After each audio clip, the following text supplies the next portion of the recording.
ما يلفظ من قول إلا لديه رقيب عتيد. Tidak ada suatu kata yang diucapkannya, melainkan ada di sisinya malaikat pengawas yang selalu siap mencatat.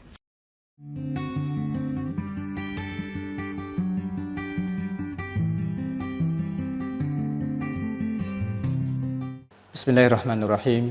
Assalamualaikum warahmatullahi wabarakatuh. Alhamdulillah, salatu wassalamu ala rasulillah, amma ba'd.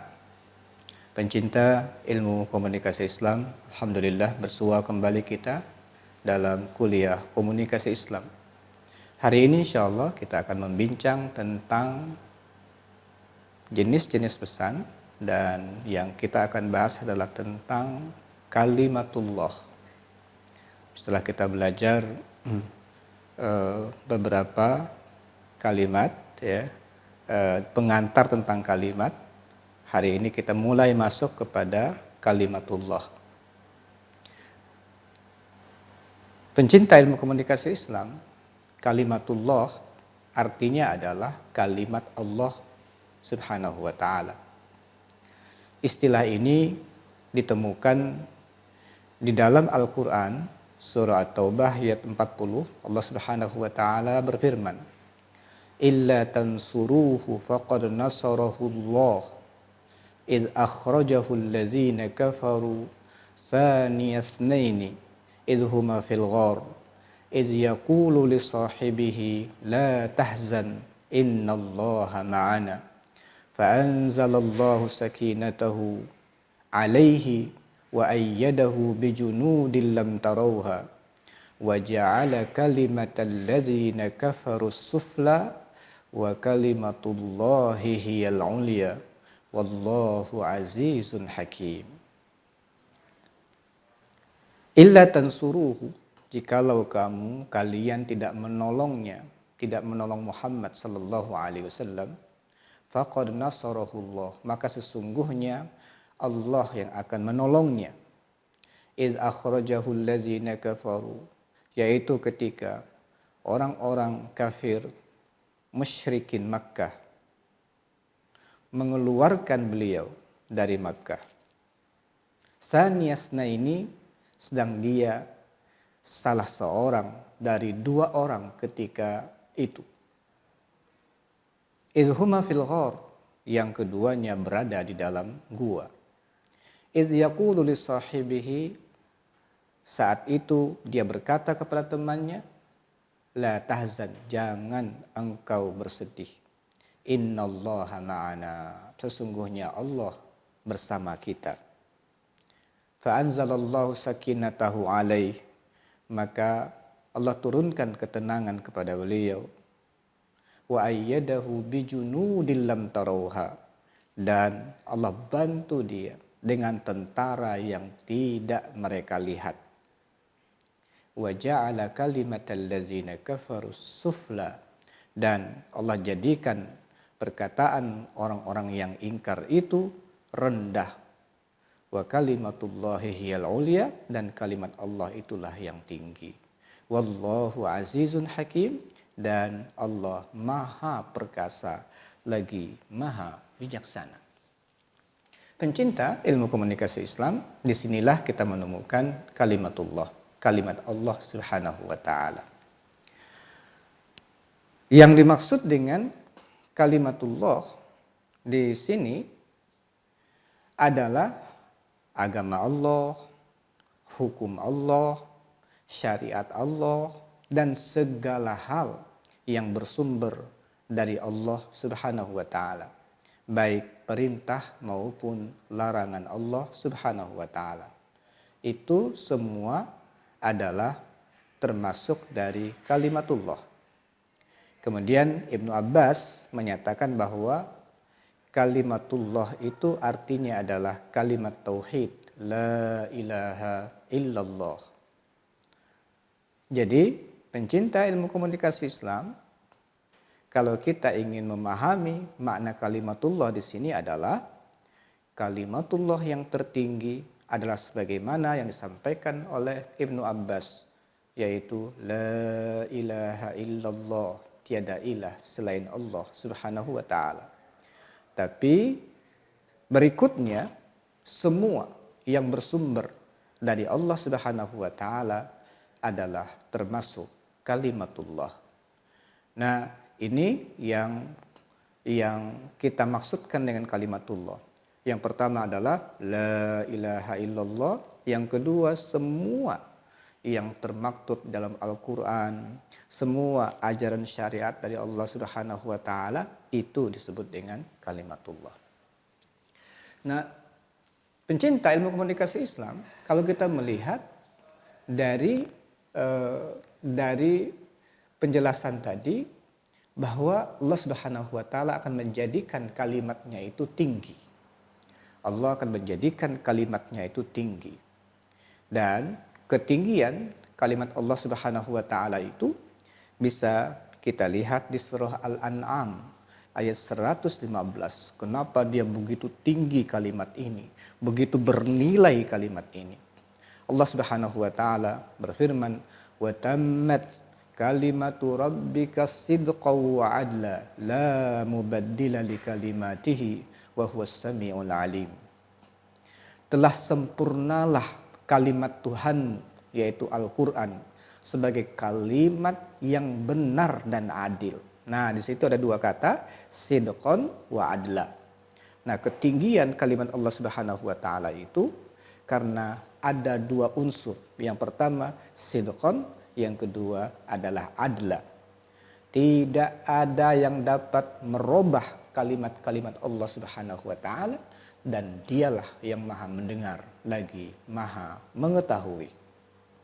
Pencinta ilmu komunikasi Islam, jadi ketinggian kalimat Allah Subhanahu wa taala itu ditemukan dari dua unsur. Yang pertama sidik dan yang kedua adalah adl.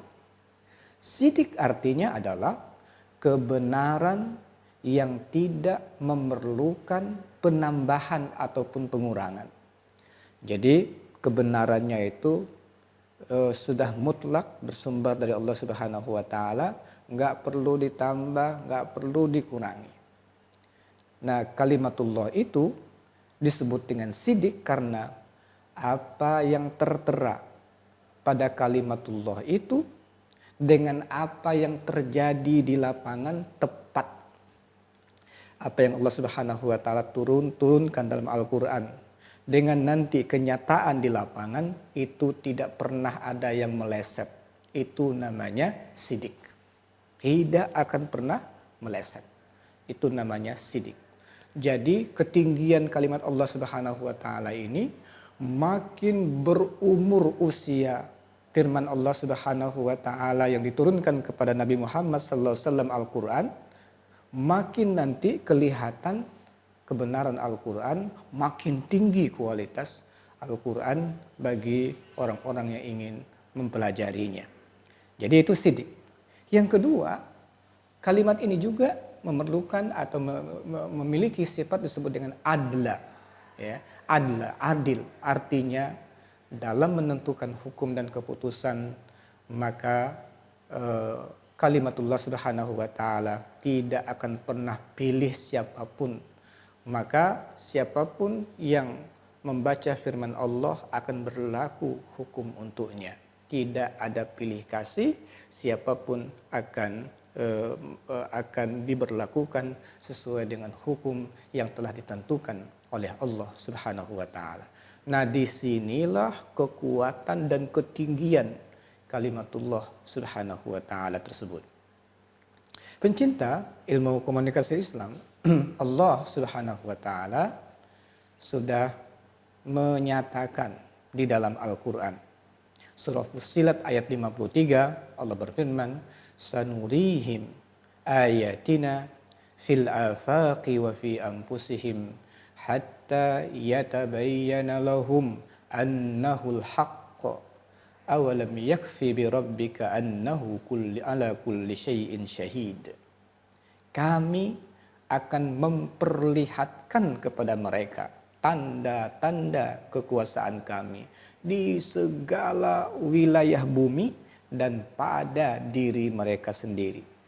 Hingga jelas bagi mereka bahwa Al-Quran adalah hak. Al-Quran adalah benar. Allah menyatakan kami akan perlihatkan kepada mereka, baik yang ada di alam, yang ada pada manusia itu, bahwa apa yang disampaikan oleh Al-Quran itu adalah hak.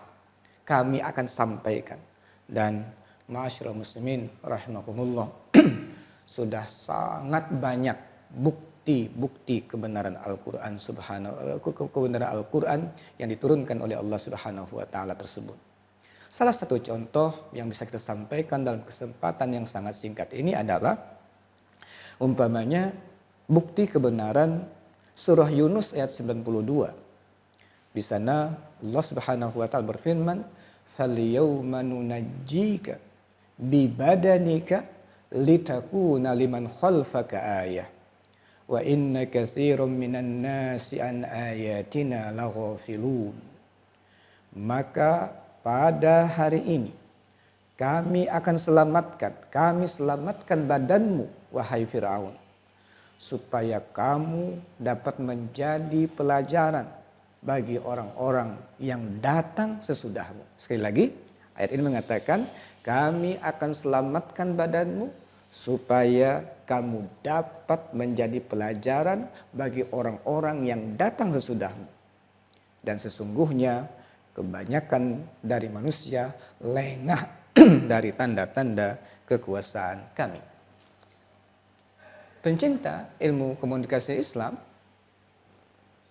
semua kalangan tahu bahwa Firaun tenggelam. Tetapi bahwa tubuh Firaun itu diselamatkan oleh Allah Subhanahu wa taala dan akan menjadi tanda kebenaran dan tanda kebesaran Allah Subhanahu wa taala hanya diungkapkan oleh Al-Qur'an. Itu hanya diungkapkan oleh Al-Qur'an. Nah, ini juga tidak tiba-tiba manusia tahu bahwa tubuh ini diselamatkan oleh Allah Subhanahu wa taala. Dan pada zaman Nabi Muhammad saja informasi ini belum ketahuan. Di mana tubuh sang Fir'aun itu yang ditenggelamkan oleh Allah Subhanahu wa taala. Itu belum ketemu. Dan jaraknya sungguh sangat jauh. Perkiraannya terjadi itu adalah pada tahun abad ke-13 sebelum Masehi, yaitu sekitar tahun 1200-an, 1214 Masehi, sekitar itu sebelum Masehi itu terjadi. Nah, ketika zaman Nabi Muhammad di abad ke-7 itu belum ketahuan itu.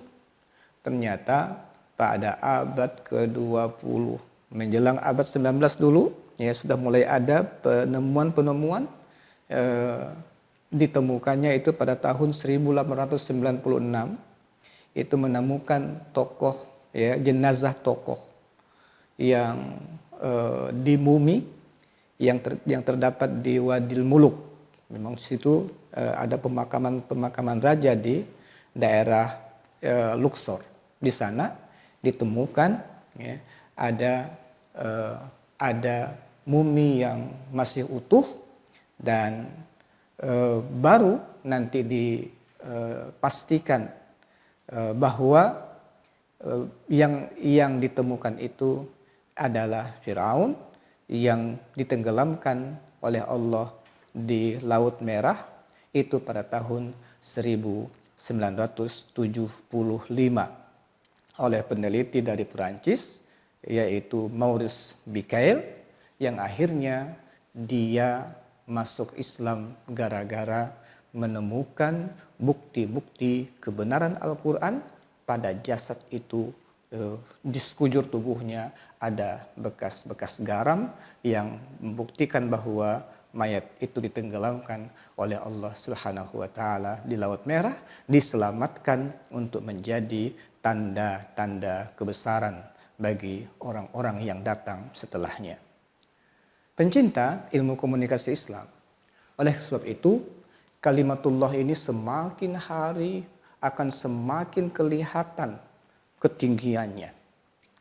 Nah, karena itu komunikator yang selalu menjadikan kalimatullah sebagai referensinya, Al-Quran dijadikan referensi, insya Allah akan membuatnya memiliki landasan berpijak yang kokoh dan tidak mungkin dibantah kebenarannya. Oleh karena itu, di kita yang ingin belajar komunikasi Islam harus melatih diri untuk sering-sering menggunakan kalimatullah, banyak mempelajari kalimatullah. Insya Allah akan menjadikan kalimat kita akan menjadi tinggi kualitasnya dan insya Allah bertahan sepanjang zaman. Nah, ini mudah-mudahan salah satu di antara kalimat yang harus menjadi andalan kita dalam berkomunikasi secara Islami. Yang paling pertama kalimat setelah kita mengetahui tentang qaul dalam kesempatan sebelumnya, bagaimana merangkai qaul itu nanti secara baik, kemudian nanti kita perkuat dengan kalimat Allah Subhanahu wa taala sebagai landasannya, kemudian kita rangkai kalimat-kalimat dengan sebaik-baiknya. Insya Allah kualitas kata dan kalimat yang akan kita produksi dengan menjadikan landasan kalimatullah ini sebagai landasan utamanya akan menjadikan kualitas kalimat kita insya Allah tinggi dan berkualitas terbaik. Mudah-mudahan ini bisa menjadi renungan bagi kita untuk memantapkan kita, memberikan semangat tinggi bagi kita untuk belajar kalimatullah dengan sebaik-baiknya dan bisa menggunakannya dalam kehidupan kita sehari-hari. Insya Allah kita akan menjadi kuat landasannya dan pengaruhnya akan kuat juga bagi komunikan yang menerimanya. Aqulu qauli hadza wa astaghfirullah li wa lakum. Assalamualaikum warahmatullahi wabarakatuh.